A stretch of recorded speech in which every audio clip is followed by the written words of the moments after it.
Io credo molto in questa iniziativa perché secondo me il campionamento è la mossa migliore per avere uno screening, diciamo generale della situazione attuale, quindi sono venuta apposta in quanto sono favorevole a questa iniziativa, ecco. È equiparabile a un molecolare dal punto di vista tecnico, in particolare nei primi 5 giorni da un eventuale inizio di infezione circa 100% di sensibilità, del 95% dopo circa 12 giorni da un eventuale inizio dell'infezione. Sì, non sono preoccupata, prendo questa ulteriore misura per star tranquilla ancora di più.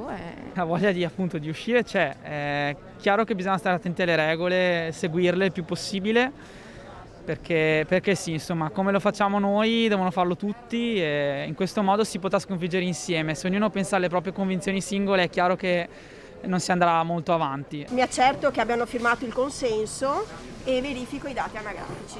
I giovani spesso vengono demonizzati, insomma, per motivi anche un po' di persecuzione, non persecuzione, comunque vengono presi come la categoria sotto riflettori perché sono sempre visti in giro, sempre tante persone, però può capitare spesso che si vedono anche gruppi di adulti o addirittura di anziani senza mascherine, quindi è una cosa che insomma vanno a prendere noi come capro espiatorio spesso e volentieri. Stiamo facendo la parte laboratoristica dei tamponi, quindi andiamo a valutare, li stiamo processando per valutare la positività o la negatività al tampone.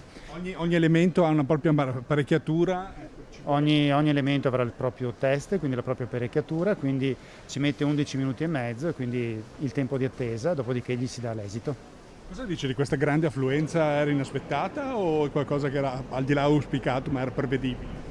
Io spero auspicabile, prevedibile nello stesso momento, speriamo che ne arrivino tanti. Quando arriviamo a 300 non abbiamo più test, quindi ci fermeremo.